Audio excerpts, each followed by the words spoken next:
Hello, my name is Eric and I'm doing another one of my photography challenge vlogs called One Body, One Lens, One Roll, One Day. And I am at Schliemann Nature Reserve. Schliemann Nature Reserve is actually in Lafayette Township, Medina County, outskirts of Medina City. Looks like some cool walking trails, primitive trail, nature trail. So nice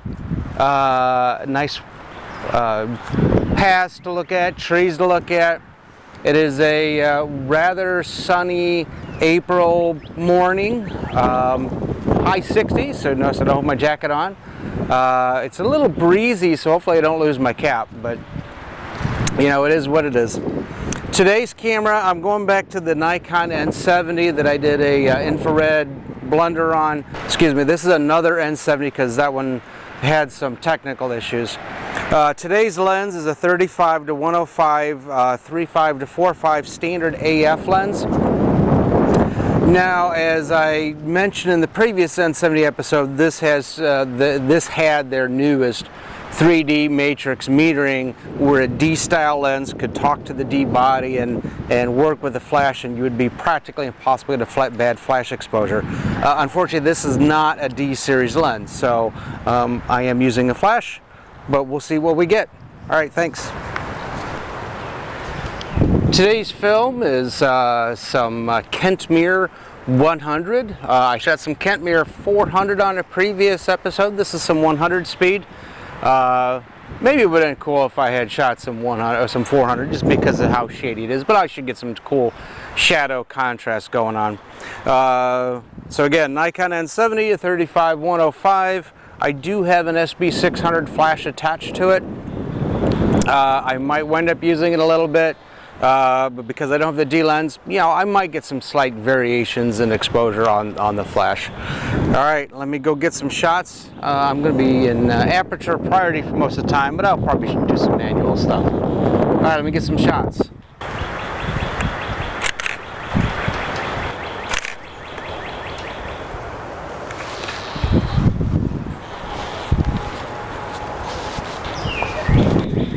Now, when using a flash, couple things to keep in mind. One, the distance of the flash, you know, how strong the flash is will help affect how far it's going to reach. If you wanted to kind of figure out the effective base range of your flash, there is a guide number. There's usually charts and stuff like that you can follow. But easy math would say with 400 speed film, which is a very common film, and f4, which is a very common f-stop, your effective range is half of whatever your rated guide number is. Now, I believe the SB600, which is what I've got, is in the 80-ish range, could be 90-ish. On the aperture, or on the guide number, which means my effective range at f4, 400 speed film, is about 45 feet. Now, I am kind of competing against the sun, so that's going to be reduced a bit, and I'm going to be changing my aperture a bit, so that's going to change. But that's my usual effective range. All right, I'm going to go get some more shots. Okay, so a lot of these film cameras, a lot of these film SLR type cameras have a flash sync speed. And what that is the fastest shutter speed you can use when using a external add-on flash. Otherwise, what you start to see is the shutter curtain starts to show up in your shot.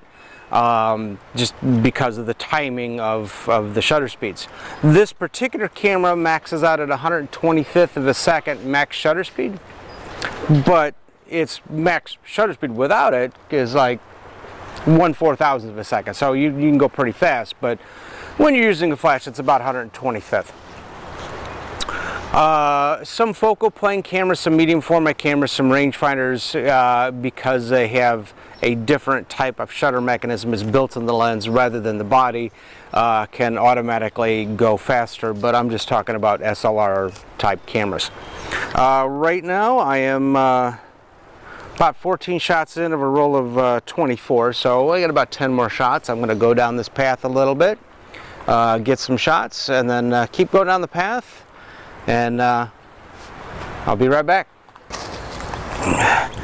Okay, so this lens has a macro mode, the 35 to 105, so it's in the 105 range. You push a button and you slide the lens into the macro mode.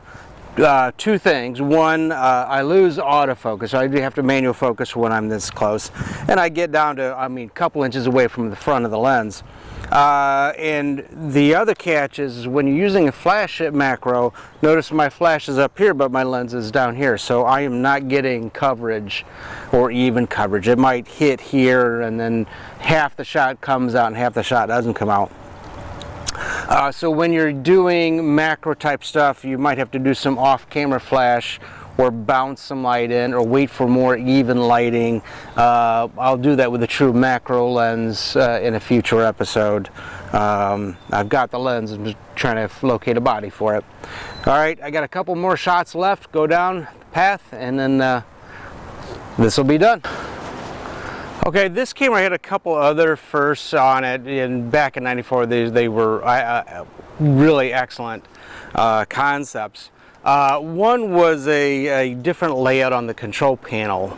A lot of Nikons back in the day, the 8008, the N90, the 6006, had buttons and each button kind of did their own thing.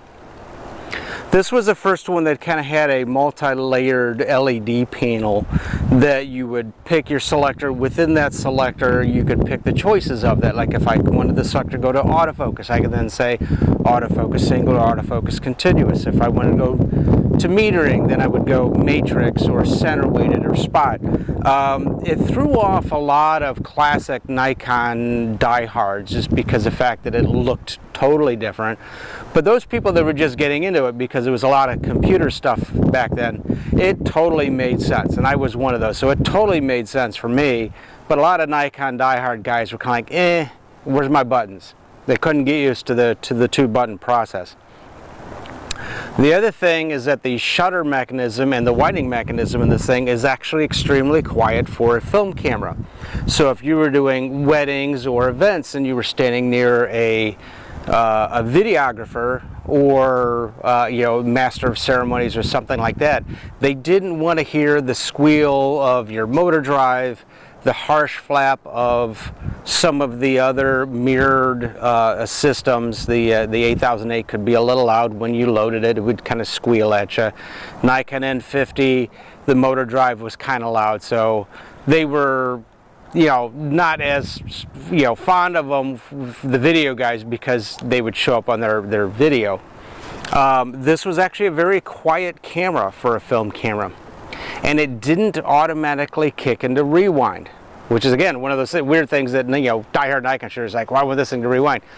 This way, it's a 2-button rewind process, and it stopped and told you it was done, but it allowed you to step away from very quiet areas and you could rewind. It would still rewind rather quietly, but you could step away from any mics that also might have been recording or disturbing anybody. I got a couple shots left, and then I'm going to go turn in the roll of film. Be right back. Okay, so I'm at the end of my roll of film. I'm going to tell it to rewind, and maybe the mic's picking up on it, maybe not, but it is relatively quiet compared to other auto rewind cameras. Thanks for watching. If you like the video, feel free to give it a thumbs up. Feel free to subscribe if you want to see other episodes with little film photography tips and tricks. Share it. If you do your own, feel free to tag me in it. Be more than happy to watch them for you and see what I think. All right, we'll see you next episode.